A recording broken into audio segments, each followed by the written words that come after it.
All right, Shalom.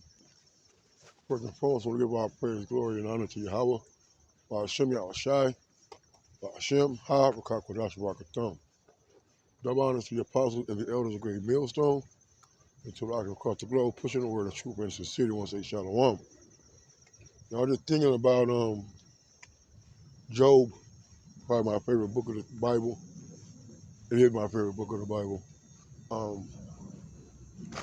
I'm just thinking about how when your world seems to be crumbling around you, remember Job.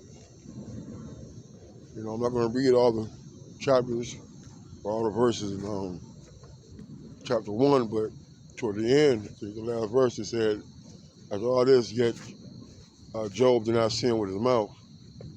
And imagine, you're offering sacrifices and prayers for your children every day, the things that they have done, that you may not know about, and the servants came and said the Savior fell upon them and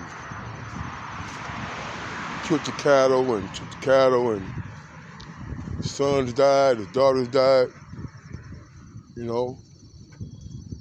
Job was wrenching his clothes. I imagine all these things happening in one day. You ever had those days where, like, damn, you just started off bad, you wake up and stub your toe, and it just started getting bad from there, But the moral of Job, no matter what is going around us, our world may be seeming to be in disarray. The Lord's favor seems not to be shining upon you. His mercy seems to be taken away. Yet, through all these things, we got to maintain our integrity. We got to maintain our dignity and our faith. Because we all know the latter end of Job. All right, I'm going to give Job 2:1. It says, Most High came to present themselves before the Lord, and Satan came also among them to present himself before the Lord. And the Lord Yahweh said unto Satan, From whence comest thou? And Satan answered the Lord and said, From going to and fro on the earth, from walking up and down in it. All right, so, Satan is in the heavens, man. Spiritual Satan is in the heavens on the left-hand side. All right. He's on earth, seeking whom he may devour. All right. And what's he want? He wants the elect of Israel. He wants the Lord's apple. All right. And it says, And the Lord said to Satan, Hast thou considered my servant Job, that there is none like him in the earth, a perfect and an upright man, one that feareth evil, and one that feareth the Most High, and eschews evil. And still he holdeth fast his integrity, although thou movest me against him to destroy him without cause. And it says he holdeth his integrity. Just after the tragic calamities that happened to him. Although the world was crashing down, although his loved ones were died, murdered, all right, he maintained his integrity. And the world we live in, our life, is going to be filled with calamities and tragedies, man. All right, you're going to have spurts and stints, all right, where things are going to be, going to have a difficult trial, all right? And our job is to maintain our integrity. Let's get this real quick.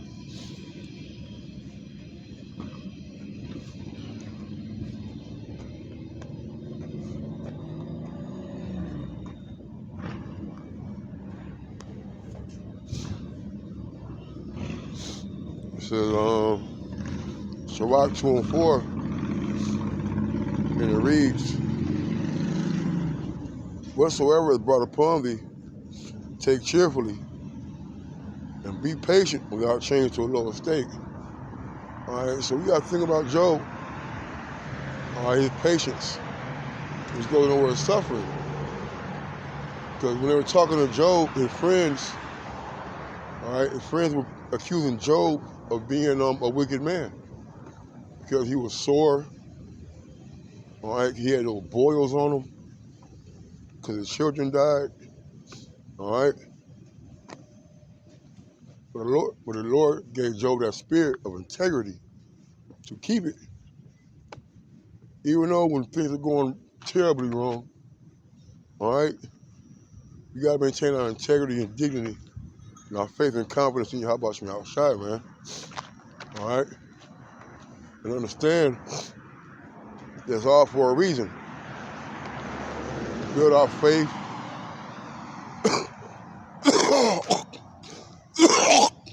Excuse me. To build our faith, okay? In Yahweh Shai Shai, man. That's what it's about. Being mindful that the Lord brought us in. He could take us out. He said, what? He told his wife. He said, shall we receive good from the Lord and not evil? So we got to understand that we're going to receive the good and the bad and the truth. But through it all, we know the Lord got us. All right?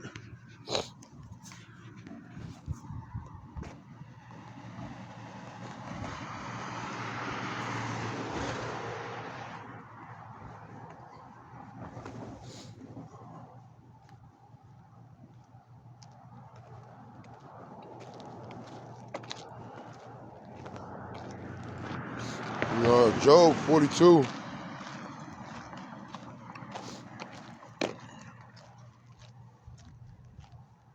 And 10 it says, and the Lord turned the captivity of Job when he prayed for his friends. Also the Lord gave Job twice as much as he had before. Then came there unto him all his brethren and all his sisters, and all that they had been of his acquaintances before, did eat bread with him in his house, and they bemoaned him and comforted him over all the evil that the Lord had brought upon him. Every man also gave him a piece of money, and every one an earring of gold. So the Lord blessed the latter end of Job more than the beginning. We had 14,000 sheep, 6,000 camels, 1,000 yoke of oxen, and 1,000 she-asses. He had also 7 sons and 3 daughters. All right, so the Lord increased Job. All right, the Lord is going to increase us through the suffering that we're going through. When our world is crashing down, things are falling apart, the Lord is going to bring you through it. He brings you through it, all right, to you that peaceful fruit, that better ending. We're going to receive a better ending, man. All right? You know, with our ailments, our children's ailments, all right? The imperfections of his body. These things are going to go away. Our job is to maintain our integrity. Our job is to remember Job. When the world comes crashing down, man, right, be mindful. All right? Because the Lord brought these calamities upon us, man. And some of us are going to have more things happen to us than others. At the end of the day, it's all a chastisement from the Lord. And remember that. You know, remember that servant is not greater than his master. Our forefathers went through it. We're going to go through it too. All right, the Lord's going to increase us in the end, man. We get into the kingdom, we're going to be fruitful and multiplying, man. You know? So when our world comes crashing down, man, just remember Job. Remember what the Lord did to Job. You know? There's something on my mind, I don't want to get it off. Shalom.